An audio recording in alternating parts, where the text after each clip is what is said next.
Welcome, everyone.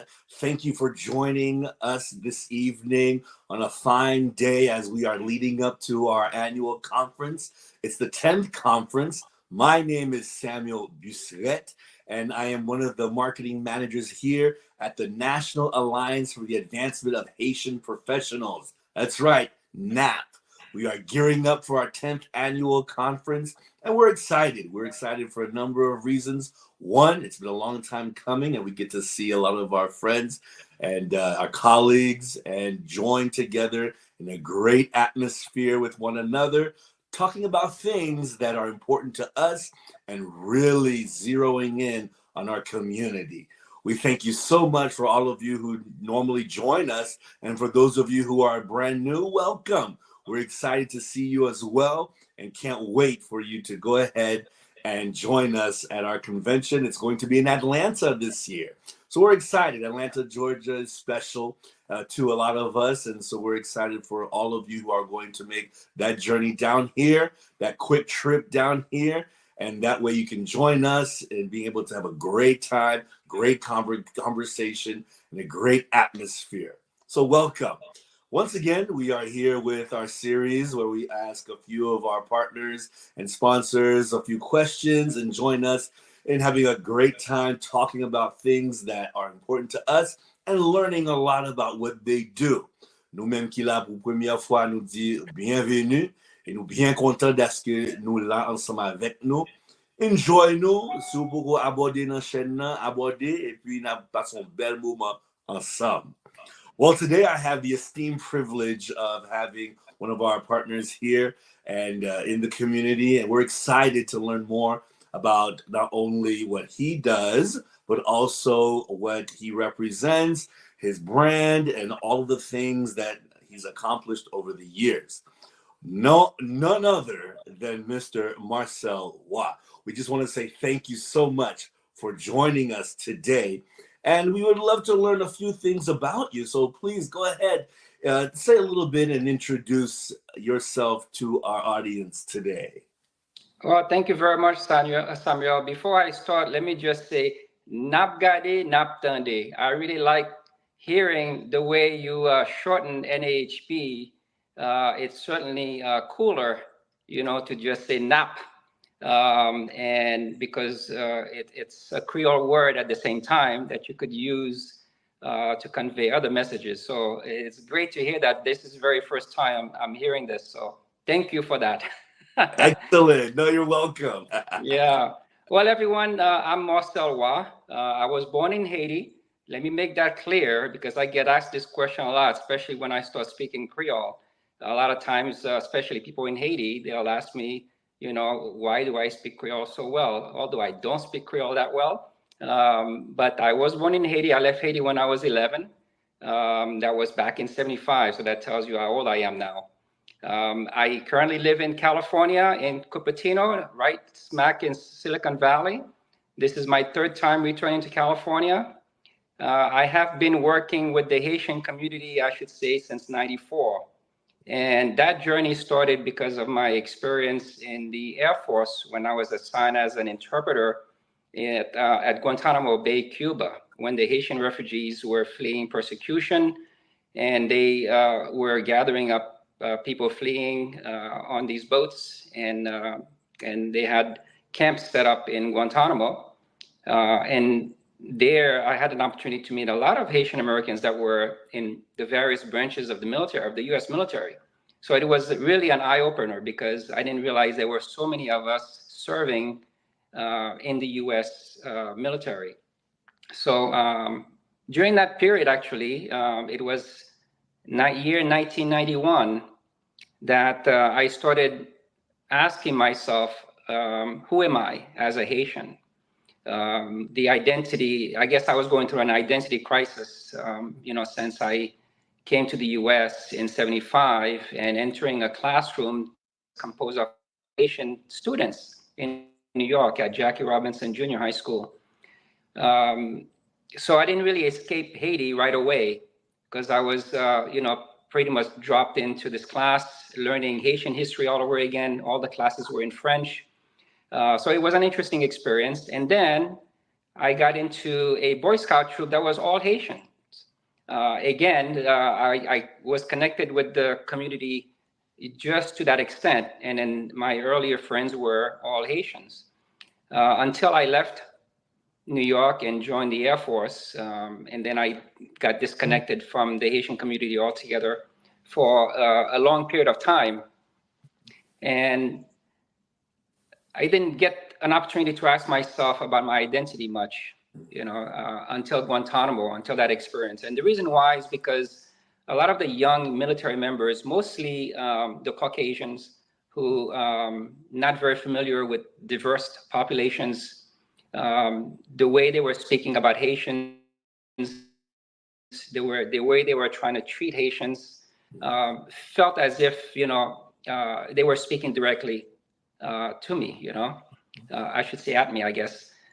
So I couldn't understand why I was feeling the same pain, and until a few months after that, I realized, wait a second, it's because I'm Haitian. It's because I'm on that side, and I was never on the other side, which is why I felt discriminated against early on. But I didn't quite understand that's exactly what it was. But it made me want to think about, what do I do? How do I give back to Haiti at that time? So it took me a while to kind of figure out, how I should approach, assimilating back, I guess, into the community. And so in '94, I left the military after 8 years of active duty service and moved to California. And a year later, I decided to pursue art, because I grew up in a family of painters on my father's side. Wow. So I started an art supply store. It was called Studio Wa. And I remember going to a conference in California. It was a conference for the art industry where you could actually meet the vendors for art supplies. And then in the audience, I overheard these two ladies speaking in Creole. And then, of course, I was excited to hear another person speaking in Creole. So I approached them and I said, "Oh, c'est Haitien?" And I said, "C'est Haitien too?" And so I explained to them what I was doing there. And then, of course, immediately, they tried to discourage me from pursuing the interest in opening an art supply store in Haiti. Okay, but I realized it's because it would open up competition. Sure. And us Haitians, a lot of times, especially in Haiti, we don't like competition. No. So I of course, I kind of laughed it off inside, and opened up the first art supply store in Haiti. Wow. I didn't think it was going to survive, but it ended up surviving 6 years until the house burned down. But my interest was to focus on art and culture, to work with artists in helping them open up to a broader market outside of Haiti. So creating more of an international market for Haitian art, and also working with the artists in terms of educating them in the art sector, trying to share the knowledge that I've gained, because I have both a bachelor's and a master's degree in fine arts in painting. Now, not that I needed it per se, but I wanted to return to Haiti to start an art school. Wow. Unfortunately, the country, was getting destabilized. The political situation was getting worse and worse. So that idea went on pause. And to this day, it's still on pause, because Haiti hasn't been stable enough since those early years when I opened up the store for people in the diaspora to think about returning, for example, and investing in the country. So after a few years of that business, when it burned down, I stayed in the art business for a while, trying to promote art, organizing shows, representing artists, and then started the International Caribbean Art Fair, which was a good way to kind of pit Haitian artists with, because I know that Haitian art is very strong in the Caribbean, and they would stand out more through this very kind of constructive competition, if you would call it that. It was the first ever Caribbean art fair. Other fairs would include mostly Latin American art, and then they would throw in Caribbean art in the mix. So this was the first fair that was totally all Caribbean. And it was a big success the first year. The second year, unfortunately, it happened right during the economic meltdown in 2008. Mm-hmm. So that business went under. And then eventually I moved to Moldova, where I met my wife. Wow. But I've been going to Moldova for 21 years. So I met her 21 years ago. But that year when I went, a few years later, we ended up marrying finally. But Moldova, what drew me to Moldova is because a friend of mine that I met in Haiti in '82, he's German. He was a good friend of my father's, and then we used to travel to different places together. And then he called me out of the blue one time, and he says, "You got to come to Moldova." And I didn't understand why. I said, first of all, I didn't even know where Moldova was at the time, so I had to look it up. And he said, it's like Haiti in Europe. Wow. That's how he described it. And I said, Haiti in Europe, really? Because he said, Moldova is considered the poorest country in Europe, and Haiti is considered the poorest country in the Western Hemisphere. And then you'll see, some interesting comparisons between the two countries. But when I visited, besides the countryside, and then of course, the fact that they speak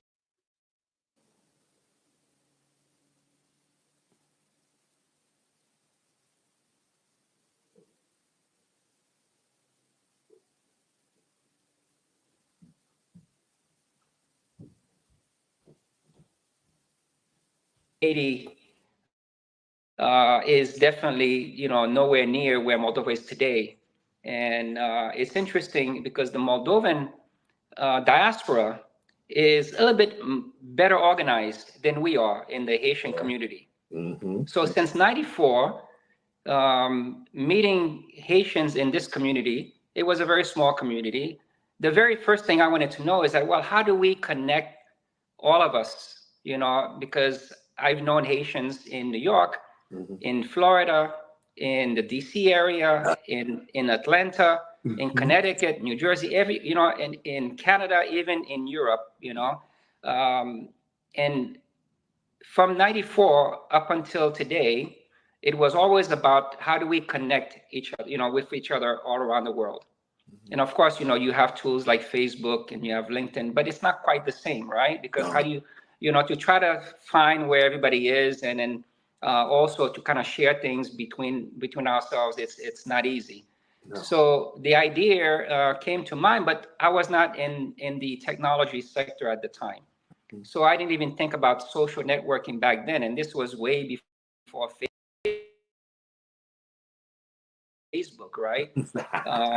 So if I was in the tech sector, maybe I would have had the first social network, I guess. I don't know. But that idea stayed with me. And after the earthquake, a group of us started the diaspora group. And the idea was to invest together as a diaspora community because things were, moving very fast, and people were very hopeful at the time that, this was the time that we can go back and invest in the country. So the motivation was there from both people in Haiti and also in the diaspora. So we started traveling to Haiti, meeting with different people, and looking at opportunities. And there are plenty of opportunities in Haiti. Yes. The problem is no one trusts each other. The people in Haiti don't trust people in the diaspora. The people in the diaspora don't trust people in Haiti. And it's a continuing problem. It's a plague, I should say. Mm-hmm. So that same group that we relaunched, we actually started the 11th Department.com back then, which was the social network platform, but it was more of a social platform for us to connect and share. But I wanted it to be a little bit more. So we actually started, different projects, and with the idea of, again, trying to get Haitians to invest together. And we did manage to bring a small number of people to invest in this agricultural project with this gentleman. Unfortunately, it did not work out. It was a huge failure because the person, stopped reporting and then stopped communicating. So it was a total financial loss. So the lesson I learned from that, though, was that, whatever we do, in the diaspora, if we're going to do something in Haiti, and if you don't have control there, meaning you don't have a trustworthy person on the ground, then you need to have financial control. Yeah. So as long as you have financial control, then you're okay. If the project fails, then the money is secured.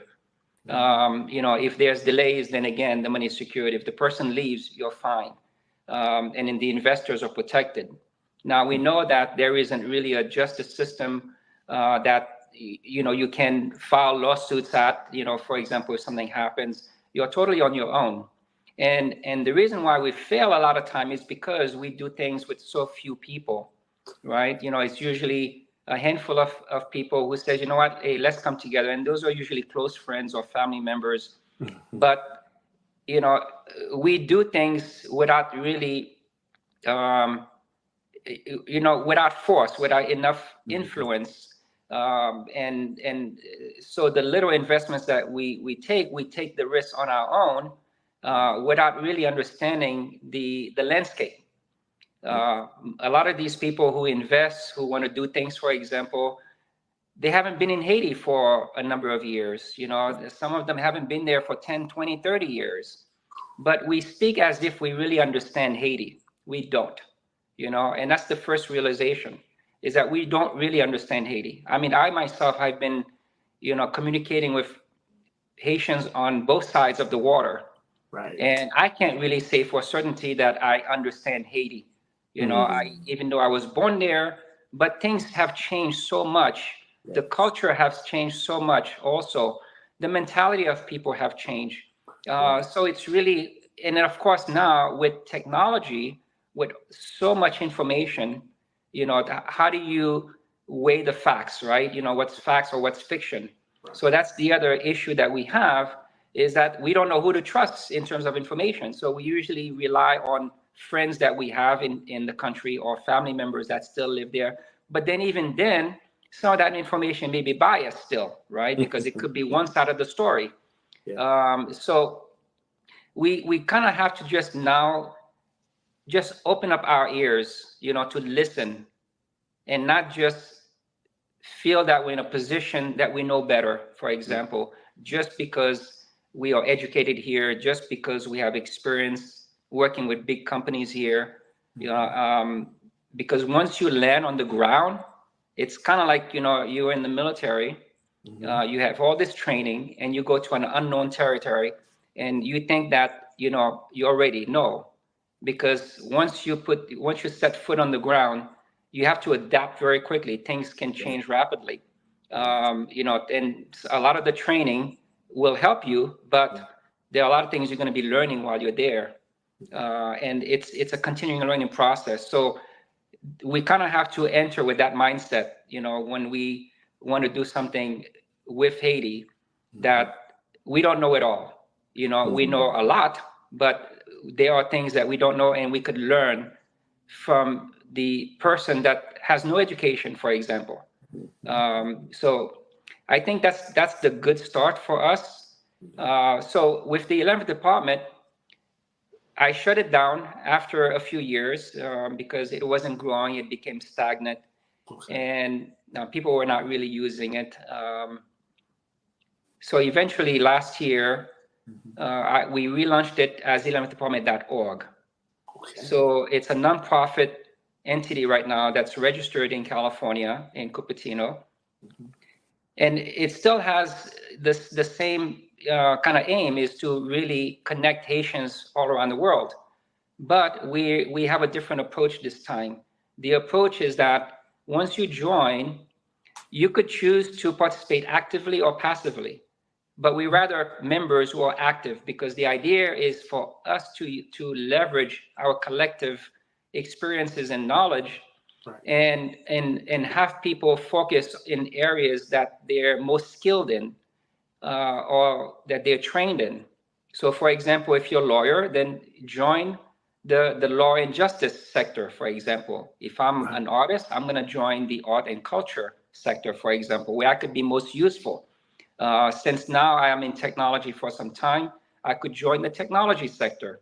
If you're a doctor, you join the healthcare sector, and so on. So we have 15 different sectors that represents pretty much mimics, the needs of Haiti. So as we join and we connect with like-minded people, then the idea is for us to, as a group in each sector, to start having conversations about the challenges. Let's identify what they are. Let's create a list of the issues. And then through conversations, through debate even, then we can, surface all of our ideas. And then together, looking at the list of ideas, we can decide which 2 or 3 ideas will have the most impact on the country. And not just in Haiti. We have to also think about, us in the diaspora, because whatever we do is also going to impact us in a positive way. So by working in this way, then we not only identify solutions to the problems instead of just talking about them, but also as a global community, the best part for me is we can self-fund these projects that we identify. So as we contribute, each of us, for example, to a paid membership level, which is $10 a month at the lowest level, and then you could have a nonprofit membership, and there's 2 different levels for that, $20 and $30 a month, for example. You could be a business and participate at $30, and if you want to be a partner, it's $50. But everybody is welcome to join for free. But the idea is not to stay a free member. The idea is for us to upgrade to a $10 a month membership, that 70% of that money goes to supporting the projects that we decide to work on. So for example, right now, we have a project in telemedicine that we're trying to put together. We have an online education platform we're trying to put together. And we are making very good progress in discussing and identifying how these projects are going to look. And we have some regular members that are very committed, and they've been meeting every week discussing what each of these projects require and how we move them forward. And each week, each person says, oh, I know this person, I'm going to invite them next week. So that's how we grow into a larger community, and then be able to successfully launch these projects. And the online education project, what I like about it is that it's accessible to everybody, to all Haitians around the world. When we think about Haitian students, they don't only exist in Haiti. I've identified large communities of Haitians living in Chile, for example, and elsewhere in Brazil, and they would have access to a platform like this. So the idea is to provide a lot of these online courses for free. Right now, we're looking at just general courses that any of us who have experience or a certain skill set, to create different classes. Like for me, for example, I can do something in art. I can do something in business. I can do something in technology. And somebody who has a background in law, can also do something like an introductory type of class, for example. So that long term, we eventually grow it so that it includes various levels of complete curriculums for different grades, to the point where we could even eventually have diplomas that can be given out. So that's the long-term vision. But it can only happen with all of us contributing. And we're working in partnership with teachers that are in Haiti. And that's the idea. It's not just to work in a silo in the diaspora, but it's also to work with people that are on the ground who can inform us how best to implement certain things. I've heard enough of examples of, for example, people doing something and then they say, oh, we need this, without asking for clear information as to the exact need of something, for example. They'll just say, oh, okay, I think I know what you need. And then they'll ship it and it's the wrong thing. It's either way more than they need, or it's not enough, for example. So, so communication is very important. And while I'm talking about communication, what I find is that we are challenged when it comes to communication. Yes. When we are in groups, for example, a lot of times these groups fail, not because it wasn't the right people, not because we were not discussing the issues or whatever. It's just that after a while, people fail to realize that there are rules you have to follow. Absolutely. That you have to come in with an open mind. You have to respect what each person is saying. You have to just also be ready to listen. Again, the listening is where we lack, I think, in terms of skills. And you can see that in groups. One person is speaking. Before you allow the person to finish, you just immediately want to just jump in. Every person does this, and the reason why it happens is because we're excited. We just want to express what we're thinking at the moment. But it requires patience. It requires for you to allow that person to finish before you can speak your mind. And when you speak your mind, you have to also speak with respect, with courtesy, and with a level of professionalism. So I think by following some basic rules, we can get the work done. We're doing it now with these groups that we're meeting with. I haven't experienced at any point where we have an issue. Because even if somebody is, for example, saying something negative, right? You can allow that person to say something negative. Doesn't mean that you have to respond in a negative way. You see, you can find a way to respond so that, it makes sense what you're trying to explain.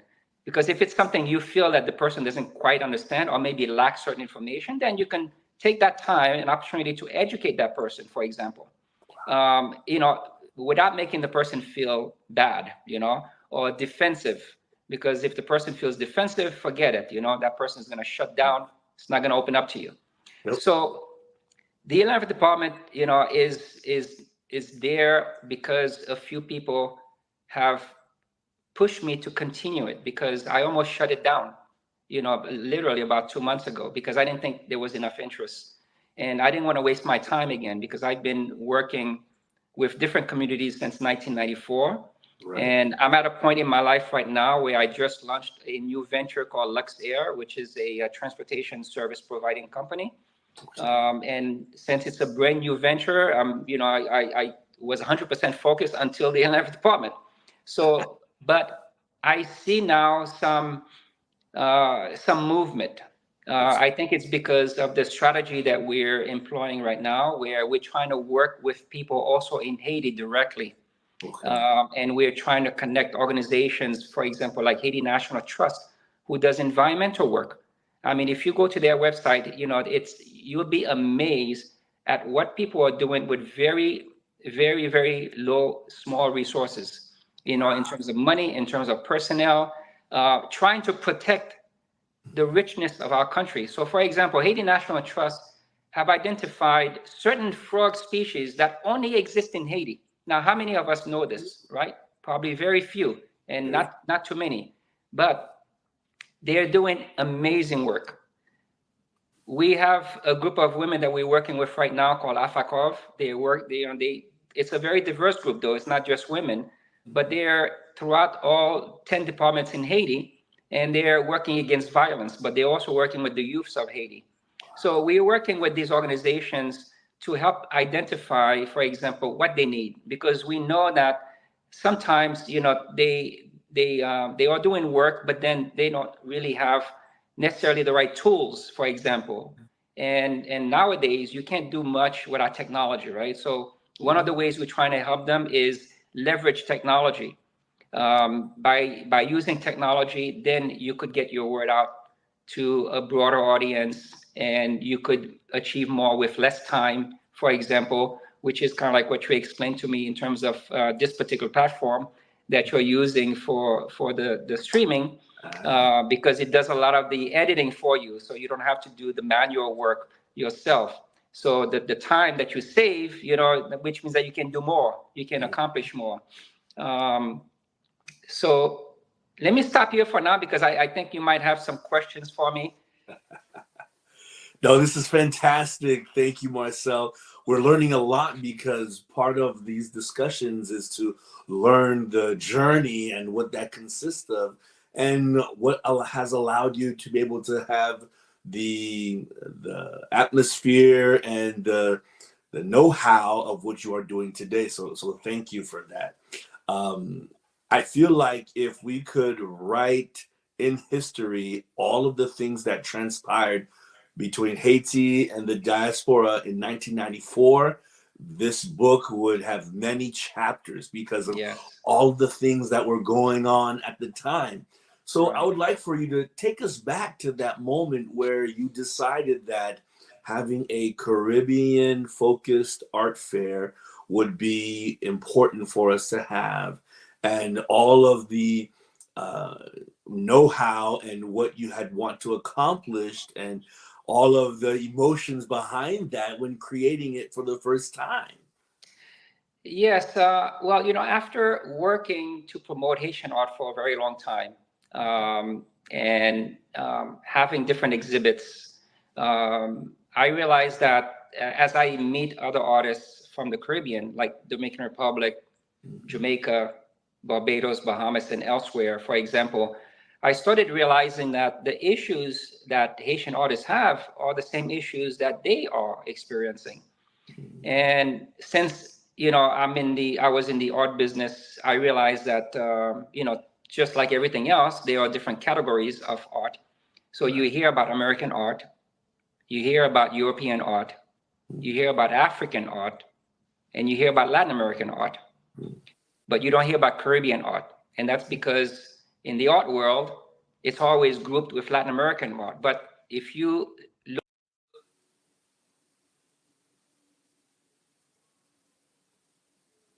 at the Caribbean itself is very diverse. Yes. Right? In terms of culture, language, etc., and expressions. Because you have, the African influence, you have the European influence, etc. So when you look at the variety that exists, artists from the Caribbean, even if they are in Martinique, for example, or the U.S., kind of Virgin Islands or British Virgin Islands, they all identify as Caribbean artists. So I realized that I wanted to create this category to make sure that the art world can see what Caribbean artists are creating. Wow. And that it is very advanced, modern, kind of contemporary work. It's not just the little landscapes, that they see, that they buy in the cruise ships that they go on, or when they visit a Caribbean island, the street type of art that they buy. I said, that is not Caribbean art, you have to look at the fine art.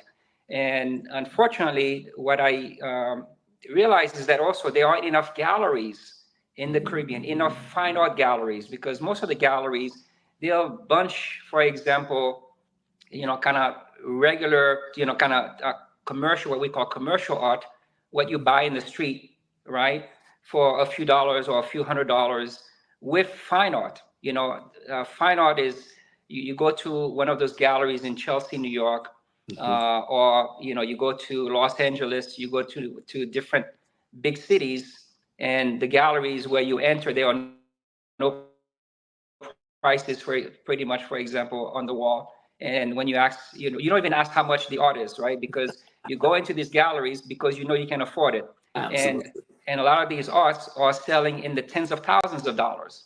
Okay, that is fine art, and they're very selective. So these galleries don't just take any artists; they're very selective. Now, in the Caribbean, we don't have enough of those types of galleries to represent the number of high quality artists that we have. So the fair was really to represent the richness of the Caribbean, but also again it was really to showcase Haitian art in comparison with the rest of the Caribbean islands, and then to kind of really create some kind of very positive competition between the islands. So it's kind of like the Olympics or any kind of sport competition, where each country is represented, right? So that there is this, positive energy that come out of these types of events. And so I wanted to kind of create the same kind of atmosphere I have in this Caribbean art fair. But also, I realized that the collectors needed to have the education as well. So I established the Caribbean Art Magazine during that time to complement the fair so that we can provide education around Caribbean art and how do you collect Caribbean art, and also to familiarize yourself with the really high level artists that exist in the Caribbean. And of course, even if the artist is living in Europe or elsewhere, they still consider themselves Caribbean artists. And that was the other interesting thing. Although they are, let's say, British citizens or American citizen, and then if they succeed in the country where they're living, of course, that country wants to claim them as American art or European art or whatever.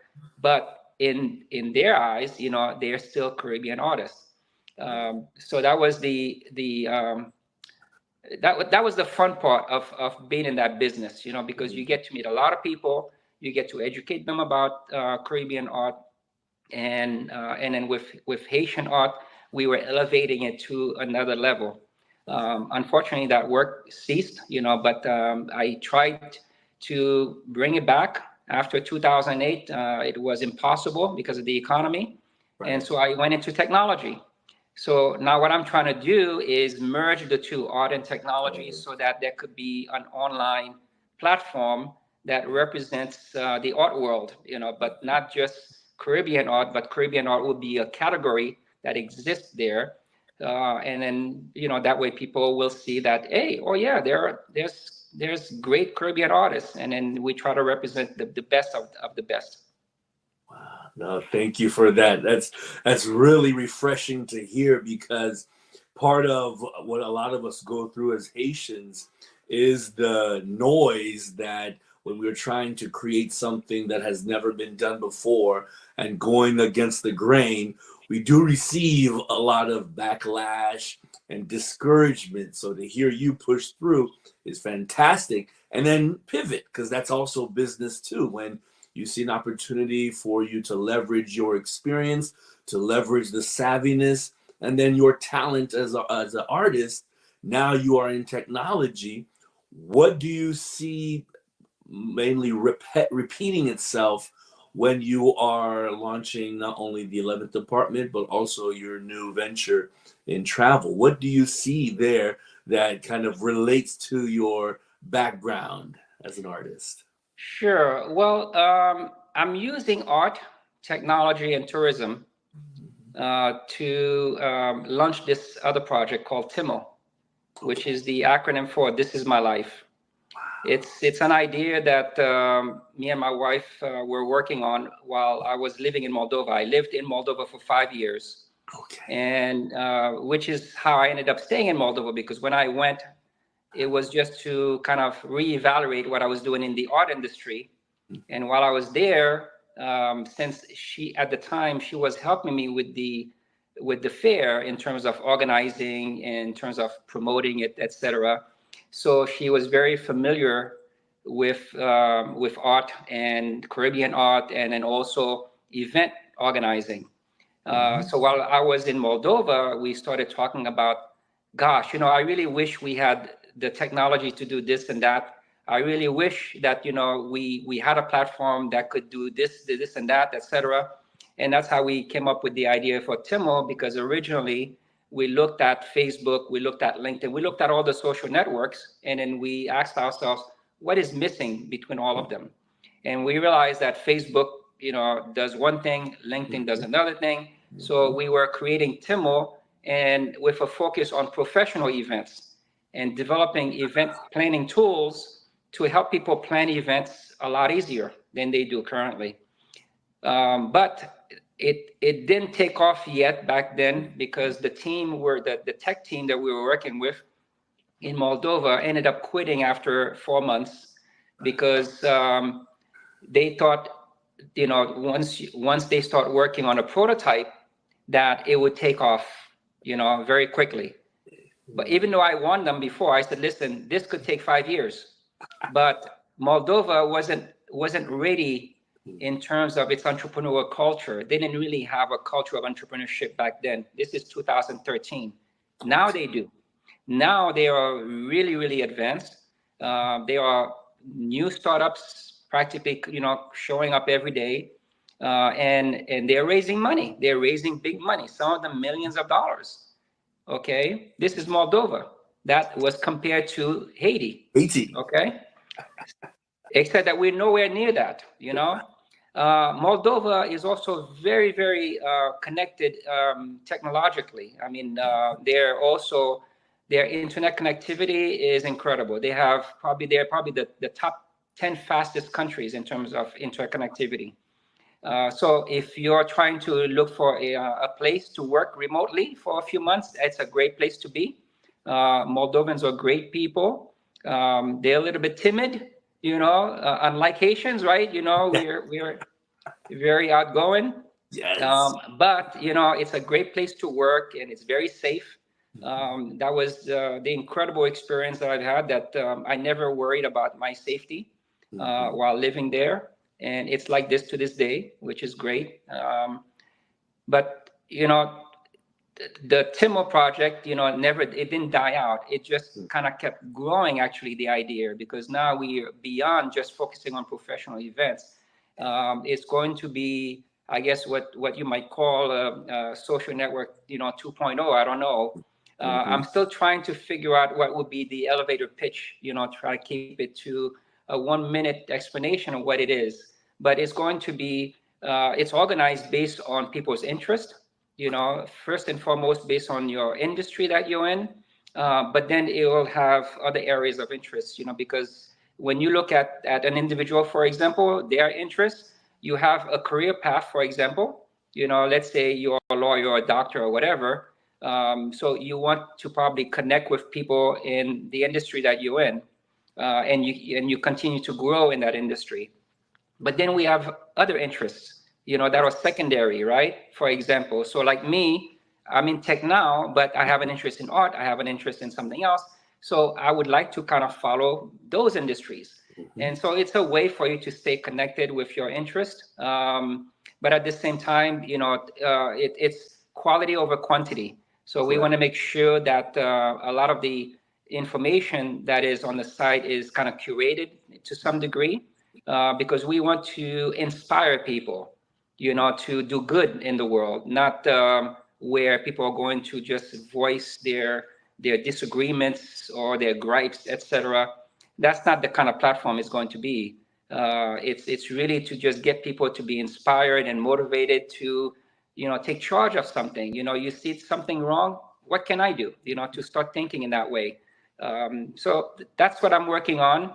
But in Moldova, believe it or not, we started the first tourism website in Moldova, because we wanted to promote travel to that country.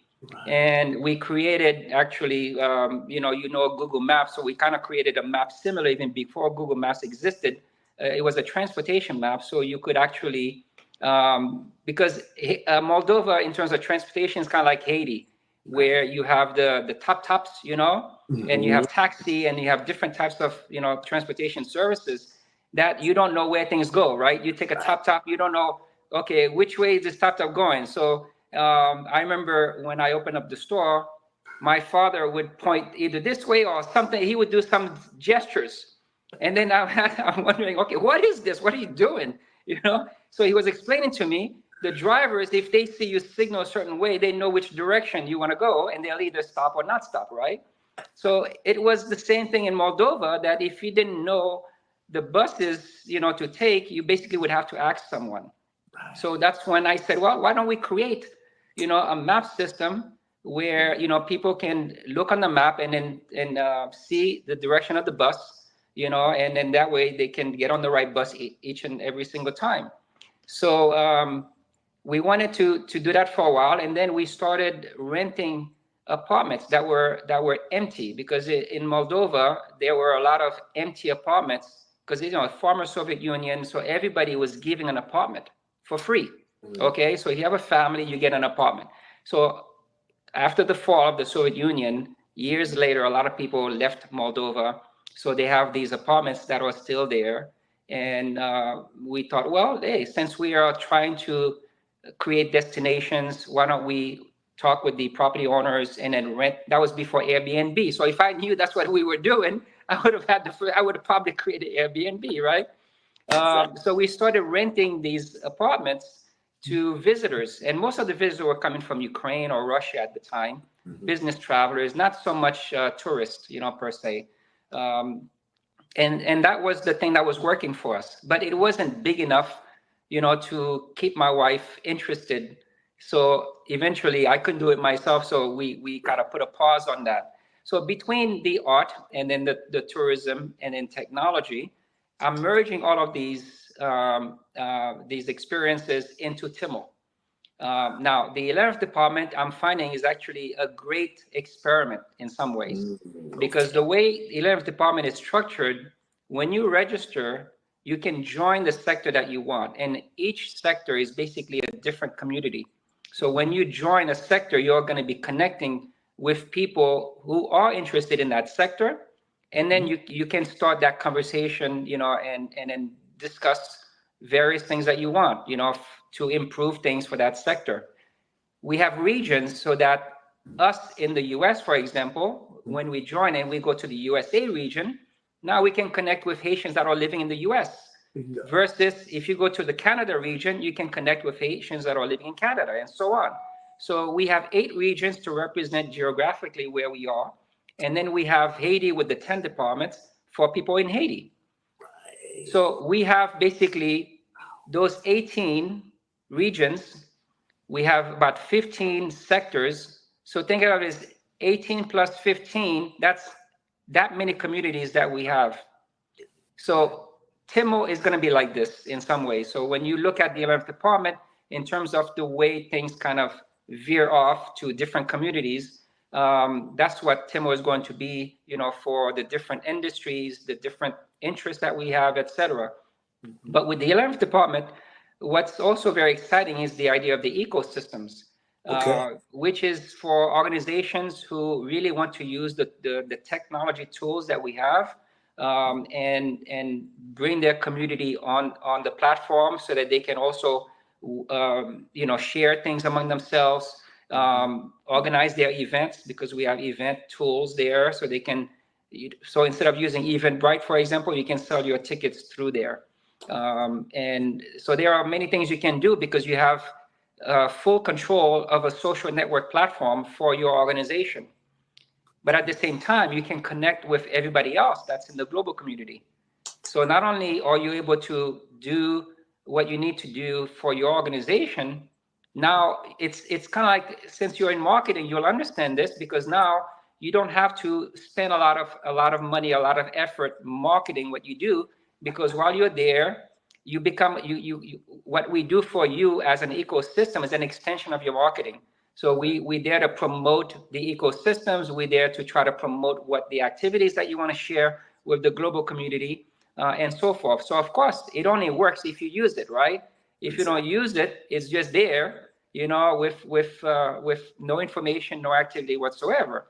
So the ecosystem existed, it exists now because of NAAHP. I should say NAAHP, okay? Because at the early kind of meetings that we held, we had Molina and Mika with us, participating in these early meetings, to give us feedback. And then they pointed out, for example, I don't remember if I think it was Molina or maybe Mika, I don't remember. One of them basically said, we were trying to role play, how you would use this system. And one of them said that, well, I am an individual. As a Haitian, I would like to connect with other Haitians and do this and that. But I'm also connected with NAAHP. So with NAAHP, I want to be able to work with the members of NAAHP, and so that means you have 2 different activities, right? One that you do as a person, and then the other that as you do, that you do for NAAHP. And that's how the ecosystem came about. So it allows, one person who wants to do their activities with the organization they're connected with, at the same time participate with the global community and doing other things. Wow, this is exciting because those of you who are listening, if you catch the drift, those of us who are thinking of ways to embody what we go through as experiences and places we've lived, we always take our idea and pass it through the Haiti filter. Can it be done in Haiti? Is it possible with Haitians? I'm experiencing this. I think Haiti could do the same, and we're seeing this live right here in front of us. And I don't know if you all caught the drift, right? Haiti has 10 departments, and the 11th department is where we're meeting each other globally. One of the things that I'm impressed by the work that you are doing, Marcel, is that you are continuing to push the boundaries and find creative ways in order to push the boundary of connectivity and synchronization. There's so much more to be done and so many more levels to achieve. And what you and your wife have accomplished over the years so far is amazing, and you're still going. So that's remarkable.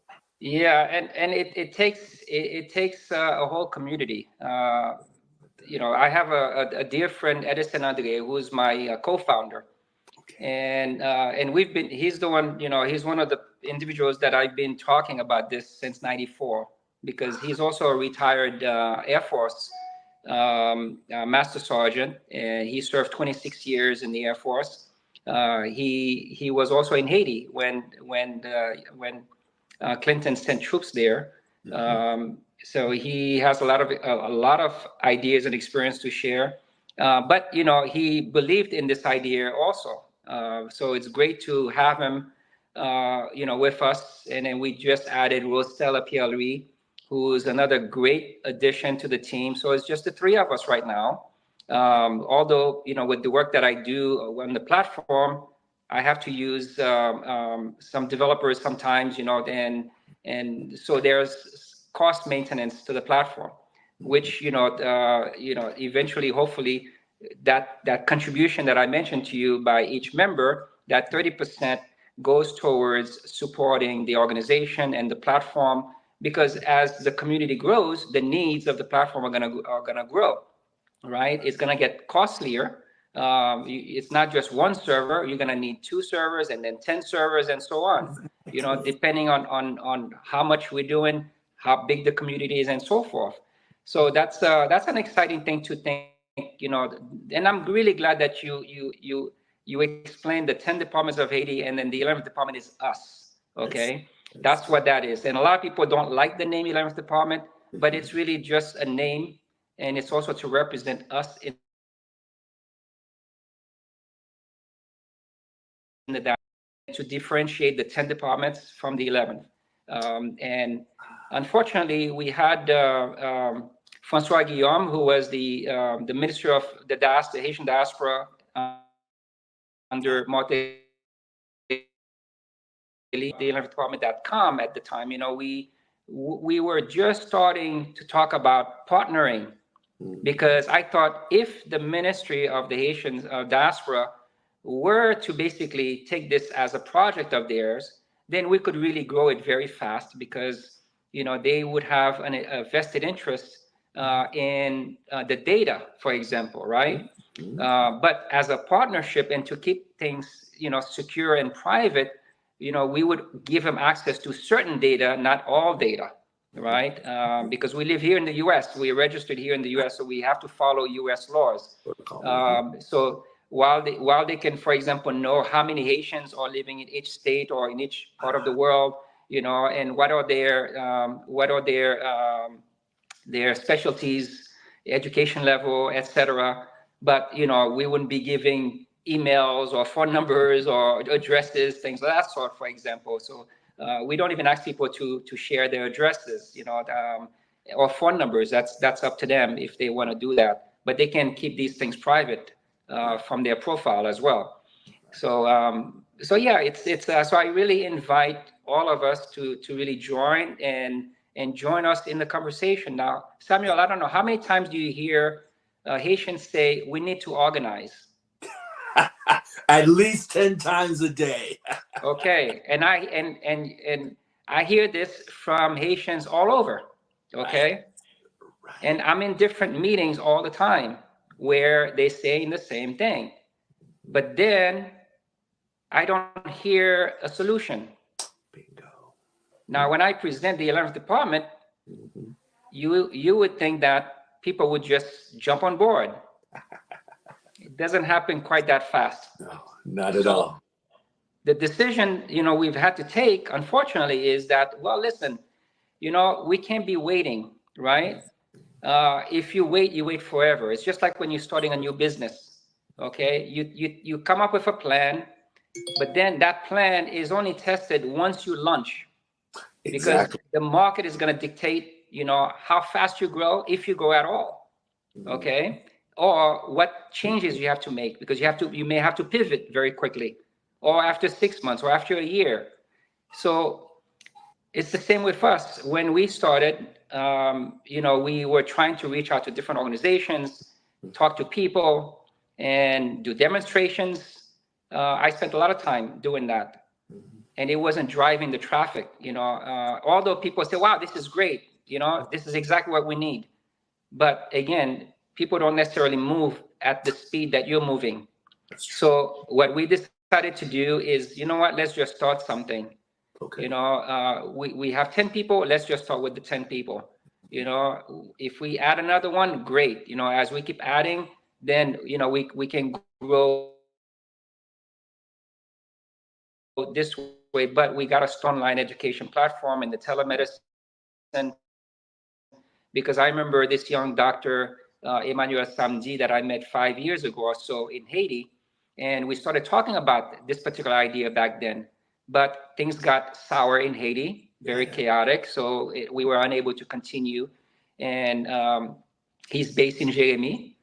He's a very dynamic young doctor, very also interested in supporting the youth. He has different programs in music that he does with young people in Jérémie.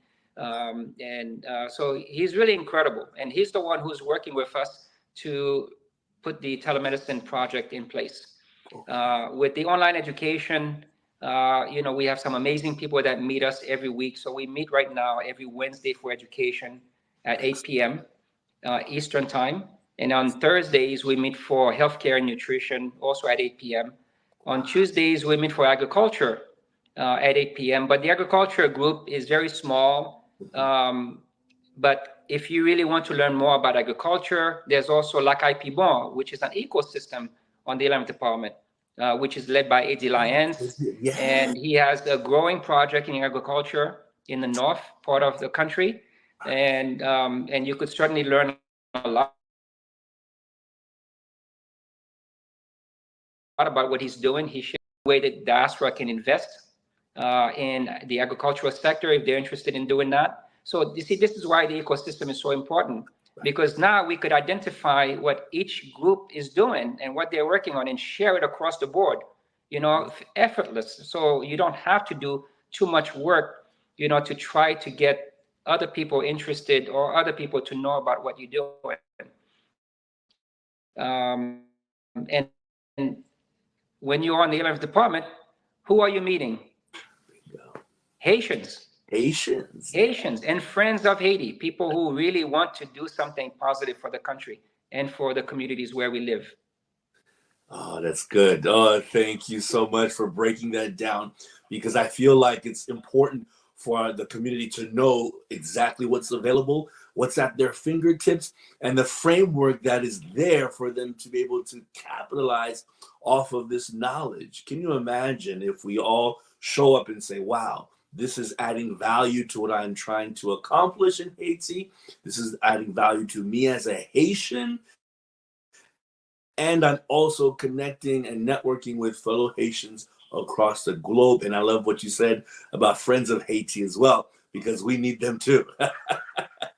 So I guess to really cement everything, one of the things that we want to make sure that we put emphasis on is that those of you who see that this is an amazing opportunity to jump on board, please go ahead and go to the website. I'm going to have Mr. Marcel give us all of the details as far as where to log on and how to contact the organization, and then just keep in touch to make sure that we stay ready and alert whenever there's a new venture and the launch of something new that they have to offer for us. So please do share that information.